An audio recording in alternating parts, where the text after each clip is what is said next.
দেখতে দেখতেই রমজান শেষ হয়ে আসলো। অফিস আর মাত্র একদিন বৃহস্পতিবার খোলা। অনেকেরই অফিস আবার আজকে শেষ হয়ে গিয়েছে। আসসালামু আলাইকুম এভরিওয়ান, কেমন আছেন সবাই? তাই আজকে আমরা আয়োজন করেছিলাম ইফতারের আয়োজন। আমাদের এই আয়োজনে উপস্থিত ছিলেন এরিয়া অফিসের কিছু প্রতিনিধি, আমাদের স্পেশাল কিছু সিসি গ্রাহক, আশেপাশের কিছু প্রতিষ্ঠান আর এনজিওর শাখা ব্যবস্থাপক এবং অ্যাকাউন্টেন্ট। ইফতারের আগে আমরা সবার উদ্দেশ্যে একটু দোয়া করে নিয়েছিলাম। সমস্ত বালা মুসিবত থেকে আল্লাহ আমাদেরকে হেফাজত করো আল্লাহ। ইয়া আল্লাহ বাকি ওদের আল্লাহ সমস্ত দাও। ইয়া আল্লাহ যারা রোজা রাখেন আল্লাহ ওরা তৌফিক দাও। ইয়া আল্লাহ যারা নামাজ পড়েন আল্লাহ বা নামাজ পড়ার মতো তৌফিক দাও আল্লাহ। রব্বানা বিরহমাতিকা কামা রাব্বায়ানি। আমাদের এই আয়োজনটা অনেক চমৎকার ছিল। আমাদের যারা ইনভাইটেড গেস্ট ছিলেন তারা সবাই মোটামুটি আলহামদুলিল্লাহ উপস্থিত হয়েছেন। আর যিনারা উপস্থিত হতে পারেননি তিনারা দুঃখ প্রকাশ করেছেন যে তারা বিভিন্ন কাজে ব্যস্ত থাকার কারণে উপস্থিত হতে পারেনি।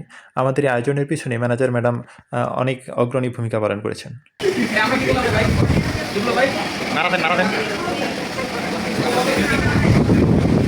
আমাদের এই আয়োজনটা আলহামদুলিল্লাহ চমৎকার ছিল। যিনারা উপস্থিত হয়েছেন তিনারা খাওয়ার পর অনেক বেশি প্রশংসা করেছেন। আসলেই ইনভাইটেড গেস্ট যারা থাকেন তিনারা খাওয়ার পরে যখন প্রশংসা করেন, এর চেয়ে সন্তুষ্টি মনে হয় আর কোনো কিছুতেই থাকে না। সত্যি আমাদের এই আয়োজনটা সার্থক। সবাইকে অসংখ্য ধন্যবাদ। ভালো থাকবেন। আসসালামু আলাইকুম।